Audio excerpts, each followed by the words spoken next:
السلام علیکم ناظرین، بسم اللہ الرحمن الرحیم۔ تین عورتوں سے اللہ پاک سخت نفرت کرتے ہیں۔ نبی کریم صلی اللہ علیہ وسلم نے فرمایا، قیامت کے دن مومنوں کو گرم میدان میں روک دیا جائے گا، یہاں تک کہ اس کی وجہ سے وہ غمگین ہو جائیں گے اور صلح کر کے کہیں گے کہ کاش کوئی ہمارے رب سے ہماری شفاعت کرتا، ہمیں اس حالت سے نجات ملتی۔ چنانچہ وہ مل کر حضرت آدم علیہ السلام کے پاس آئیں گے اور کہیں گے کہ آپ انسانوں کے باپ ہیں، اللہ نے آپ کو اپنے ہاتھ سے پیدا کیا اور آپ کو جنت میں مقام عطا کیا اور آپ کو سجدہ کرنے کا فرشتوں کو حکم دیا اور آپ کو ہر چیز کے نام سکھائے، آپ ہماری شفاعت اپنے رب کی حضور کریں تاکہ ہمیں اس حالت سے نجات دے۔ حضرت آدم علیہ السلام کہیں گے کہ میں اس لائق نہیں۔ وہ اپنی اس غلطی کو یاد کریں گے جو باوجود روکنے کے درخت کھا لینے کی وجہ سے ان سے ہو گئی تھی۔ وہ کہیں گے کہ نوح علیہ السلام کے پاس جاؤ، کیونکہ وہ پہلے نبی ہیں جنہیں اللہ تعالیٰ نے زمین والوں کی طرف رسول بنا کر بھیجا تھا۔ چنانچہ لوگ حضرت نوح علیہ السلام کے پاس آئیں گے اور وہ بھی یہی فرمائیں گے کہ میں اس لائق نہیں، اور اپنی اس غلطی کو یاد کریں گے جو بغیر علم کے اللہ رب العزت سے سوال کر کے اپنے بیٹے کی بخشش کے لیے انہوں نے کی تھی، اور کہیں گے حضرت ابراہیم علیہ السلام کے پاس جاؤ جو اللہ کے خلیل ہیں۔ بیان کیا ہے کہ ہم سب لوگ حضرت ابراہیم علیہ السلام کے پاس آئیں گے اور وہ بھی یہی عذر کریں گے کہ میں اس لائق نہیں، اور وہ ان تینوں باتوں کو یاد کریں گے جن میں آپ علیہ السلام نے بظاہر غلط بیانی کی تھی، اور کہیں گے کہ حضرت موسیٰ علیہ السلام کے پاس جاؤ، وہ ایسے بندے ہیں جنہیں اللہ تعالیٰ نے تورات دی اور ان سے بات کی اور ان کو نزدیک کر کے ان سے سرگوشی کی۔ بیان کیا کہ پھر لوگ حضرت موسیٰ علیہ السلام کے پاس آئیں گے اور وہ بھی یہی کہیں گے کہ میں اس لائق نہیں ہوں، اور وہ غلطی یاد کریں گے جو ایک شخص کو قتل کر کے انہوں نے کی تھی۔ وہ کہیں گے کہ البتہ حضرت عیسیٰ علیہ السلام کے پاس جاؤ، وہ اللہ کے بندے، اس کے رسول کی روح اور اس کا کلمہ ہے۔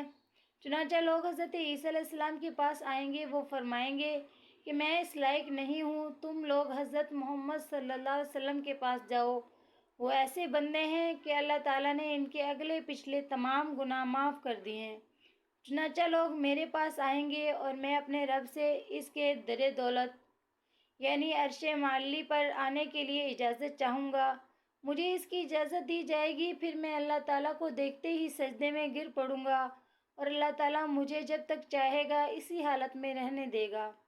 پھر فرمائے گا کہ اے محمد صلی اللہ علیہ وسلم، سر اٹھاؤ، کہو تمہیں سنا جائے گا، شفاعت کرو تمہاری شفاعت قبول کی جائے گی، جو مانگو کہ دیا جائے گا۔ بیان کیا، پھر میں اپنا سر اٹھاؤں گا اور اپنے رب کی حمد و ثنا کروں گا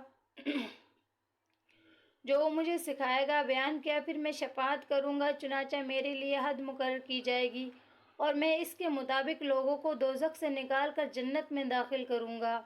حضرت قتادہ رضی اللہ تعالیٰ عنہ نے بیان کیا ہے کہ میں نے حضرت انس رضی اللہ تعالیٰ عنہ کو یہ کہتے ہوئے سنا کہ پھر میں نکالوں گا اور جہنم سے نکال کر جنت میں داخل کر دوں گا، پھر تیسری مرتبہ اپنے رب سے اس کے در دولت کے لیے اجازت چاہوں گا اور مجھے اس کی اجازت دی جائے گی، پھر میں اللہ رب العزت کو دیکھتے ہی اس کے لیے سجدے میں گر پڑوں گا، اور پھر اللہ تعالیٰ جب تک چاہے گا مجھے یوں ہی چھوڑے رکھے گا۔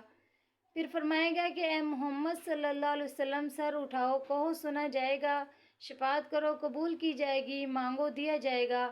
پھر آپ صلی اللہ علیہ وسلم بیان کریں گے کہ میں اپنا سر اٹھاؤں گا اور اپنے رب کی ایسی حمد و ثنا کروں گا جو وہ مجھے سکھائے گا۔ بیان کیا کہ پھر شفاعت کروں گا اور میرے لیے حد مقرر کی جائے گی اور میں اس کے مطابق جہنم سے لوگوں کو نکال کر جنت میں داخل کروں گا۔ حضرت قتادہ رضی اللہ تعالیٰ عنہ نے بیان کیا کہ میں نے حضرت انس رضی اللہ تعالیٰ عنہ کو یہ کہتے ہوئے سنا ہے کہ پھر میں لوگوں کو نکالوں گا اور انہیں جہنم سے نکال کر جنت میں داخل کر دوں گا، یہاں تک کہ جہنم میں صرف وہی لوگ باقی رہ جائیں گے جنہیں قرآن نے روک کر رکھا ہوگا، یعنی انہیں ہمیشہ ہی اس میں رہنا ہوگا، یعنی کفار اور مشرکین۔ پھر آپ نے یہ آیت تلاوت کی جس کا ترجمہ ہے، قریب ہے کہ آپ کا رب مقام محمود پر آپ کو بھیجے گا۔ فرمایا یہی وہ مقام محمود ہے جس کے لیے اللہ تعالیٰ نے اپنے حبیب صلی اللہ علیہ وسلم سے وعدہ کیا ہے۔ اللہ تعالیٰ اپنے جن بندوں سے پیار فرماتے ہیں ان کی نشانیاں نبی کریم صلی اللہ علیہ وسلم نے ذکر فرما دی ہیں۔ اسی طرح نبی کریم صلی اللہ علیہ وسلم نے اللہ تعالیٰ کے مبغوض ناپسندیدہ بندوں کی علامات بھی ذکر فرما دی ہیں تاکہ انسان اپنے آپ کو ان برے اوصاف سے بچائے۔